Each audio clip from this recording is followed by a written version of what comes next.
Hello people! Ito yung ating ganap ng ating first sourdough bread. First thing we need is a sourdough starter na active. Panoorin nyo na lang yung buong journey ko kung paano ko to ginawa, tong sourdough starter na to from day 1 until 12. Kung sa TikTok kayo nanonood, merong playlist dyan sa aking wall, sa aking account. Nilagay ko na sa playlist para masundan. Sa Blue Up naman, isearch nyo yung mismong profile ko and hanapin nyo doon, magkasunod-sunod lang yun. Sa process ng sourdough bread, hindi ko ma-recommend ang by cup na measure. Kailangan talaga natin yung weighing scale. In a bowl, naglagay tayo ng 100 grams ng active sourdough starter, 360 grams ng warm water. Warm talaga yung kailangan dyan. Lalo na ngayon dito ay winter. Palamig ng palamig yung panahon, and dito sa kusina namin, malamig talaga. Nararamdaman ko na medyo tagilid pagka gagawa tayo ng bread at hindi natin ayusin ng mabuti. Kaya talaga namang pinaghandaan ko talaga to. Kailangan warm yung place. Sa haba ng panahon ng proseso ng sourdough starter, kailangan talaga ma-perfect natin to. Habang ginagawa ko yan, kabado 20 talaga ako dahil sa weather na rin. Tapos, syempre first time. Minix ko mabuti yung water and starter until wala ng mga buo-buong starter. And then, nag-add tayo dyan ng 520 grams ng all-purpose flour. Then, nag-add ako ng 12 grams ng salt. Then, that's it. Ganun lang kasimple at ganun lang kadami yung ating ingredients ng ating sourdough bread. Itong recipe na to ay pang beginners friendly. Dahil sa low hydration siya, madali lang siya for beginners. Mix all together until wala nang dry na flour. Sa journey ng sourdough bread, from starter to finish, kailangan talaga natin yung patience. Samahan na rin ang fashion. Kung wala kang patient, huwag mo nang simulan. Masira lang talaga yung buhay mo. After na mix yung dough natin, sinimot ko lang yung nakadikit sa mga bowl. Sa mga bowl, marami bang bowl dyan? And i-cover natin yan ng 1 hour. Ginamitan ko yan ng damp clothes. Yung clothes dyan, binasa ko ng konti ng warm. Kasi nga malamig na yung panahon dito, kaya iniisip ko kung ano yung makatulong sa dough. Then after 1 hour, dito na tayo magsimula ng ating 4 set ng stretch and fold. Binabasa ko yung ating kamay dyan para hindi madikit. And stretch, then fold. Bali, 4 na folding yung ginagawa ko dyan in each set. Sana masundan nyo dahil very important to. Bali, 4 na fold in each set. Bali, paikot.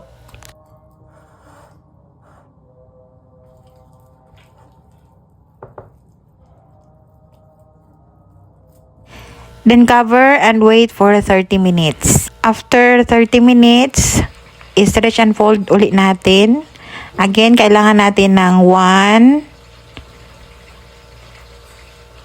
then 2, bagal eh.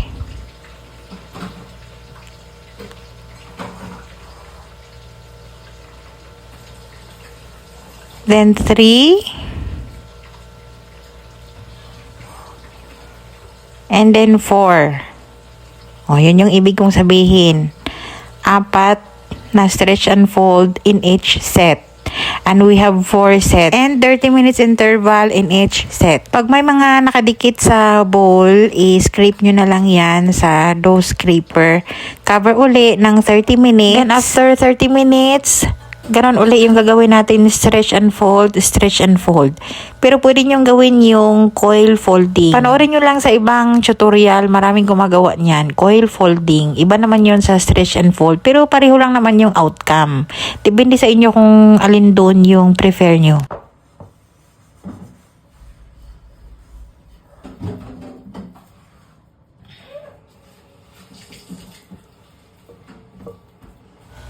Then cover uli yan ng 30 minutes, and after 30 minutes gawin natin yung pinaka last, yung 4th na set. And kung napapansin nyo dyan, stretchy na talaga siya.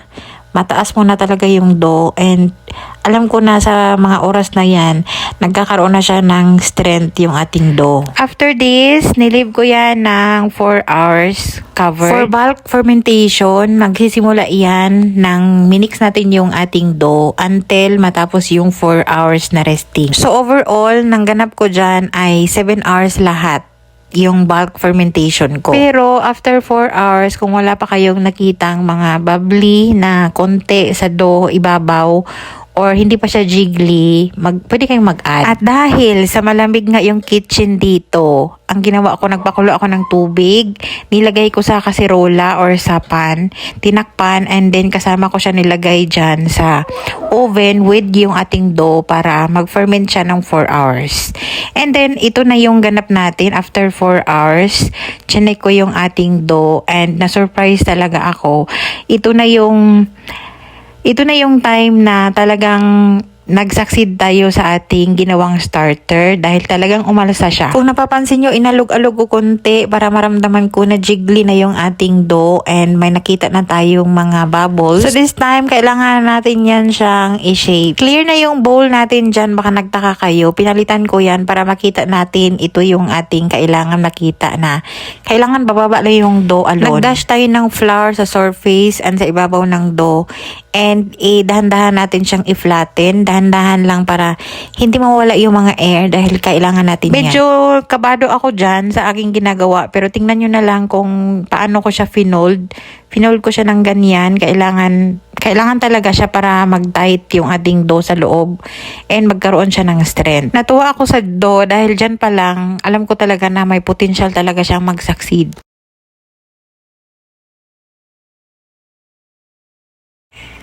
Yung form na gusto kong mangyari dyan ay parang loaf pan yung size niya. And yung gilid ay minake sure ko na naka-sealed.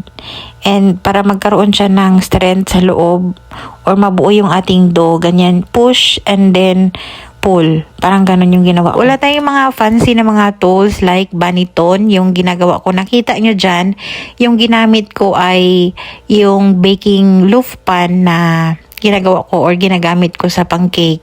Wala tayong baniton eh.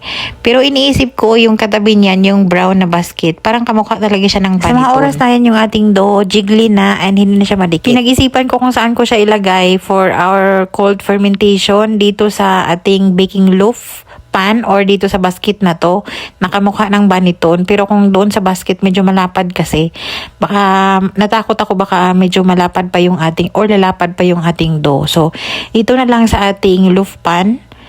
And nilagyan ko siya ng towel. Pasensya na kayo dahil hindi ko nahawi yung camera. Bawi na lang tayo next sa baking. Sa pag-transfer ko sa baking pan, ang nilagay ko sa ilalim dyan is yung nakaibabaw kanina. Nag-dash tayo ng flour doon sa ating towel bago ko nilagay yung dough para hindi siya madikit and pati din sa ibabaw. Nilagay ko yun sa fridge ng overnight. The next day, ito na yun kanina in the morning, mga bandang alas 11. Naka-preheat yung ating oven at least 1 hour bago natin i-bake. Di ba kagabi yung gamit ko, yung loaf pan? 30 minutes bago ko siya kinuha or bago natin i-bake, kinuha ko at transfer ko doon sa basket kasi nga kailangan ko siyang ilagay doon sa oven kasama kong i-preheat yung baking loaf natin. Transfer ko sa parchment paper or baking paper pabaliktad. Bali yung bottom kagabi, yun yung naibabaw ngayon.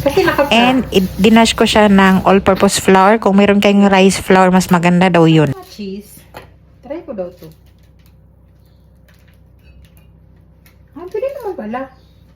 Wala kasi akong blade pangkat, kaya naghanap ako ng paraan. Yun yung mga knife dito pang cheese.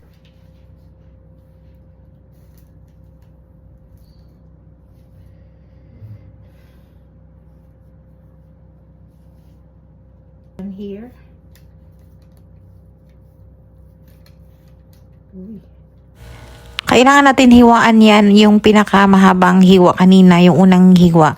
Kailangan natin talaga gawin yun para magkaroon siya ng room para mag-expand.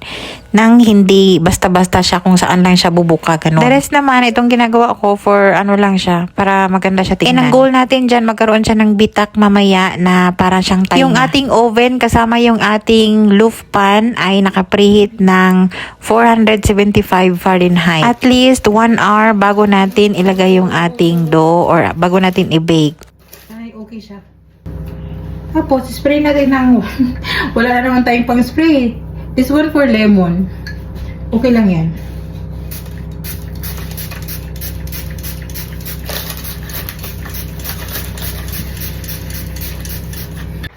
Ilagay natin agad to dito.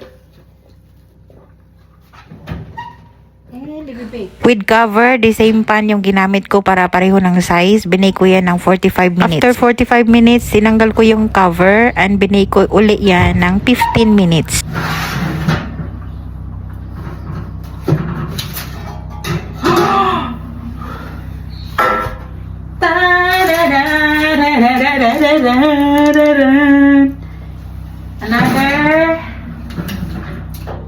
It's another 8 to 10 minutes without cover.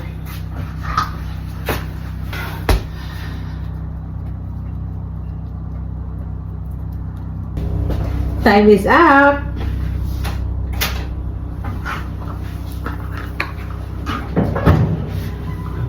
Oh my God.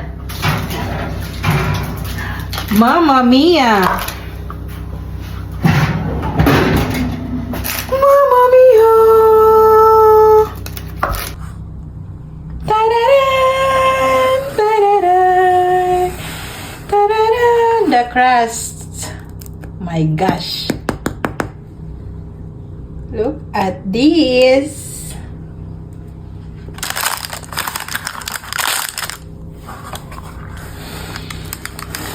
Pa, galing ng ano niya sa masarap niya kainin, pero we will wait for until mag cold down na yung ating bread.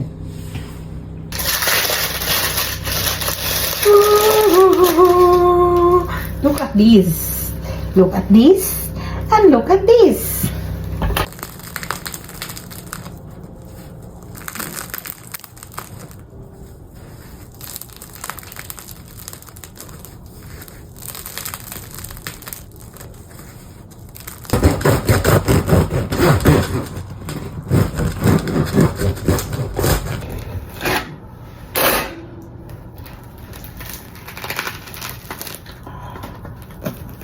Mamma mia, here you go again.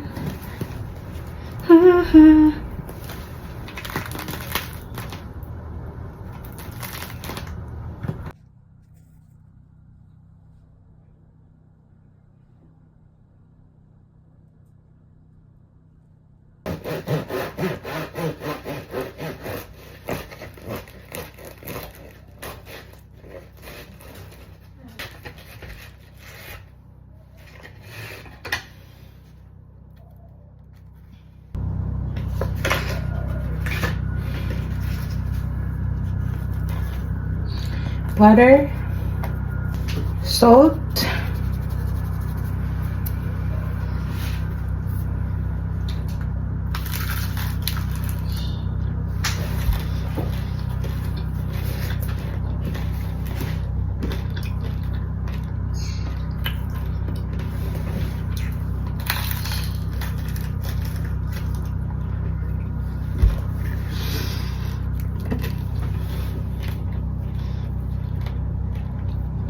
wow.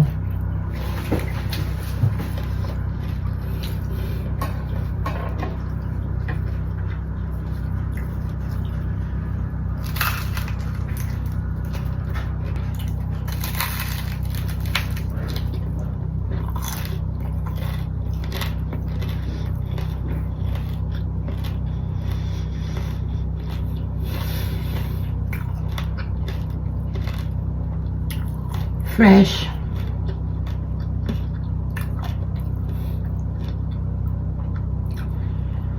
Masarap.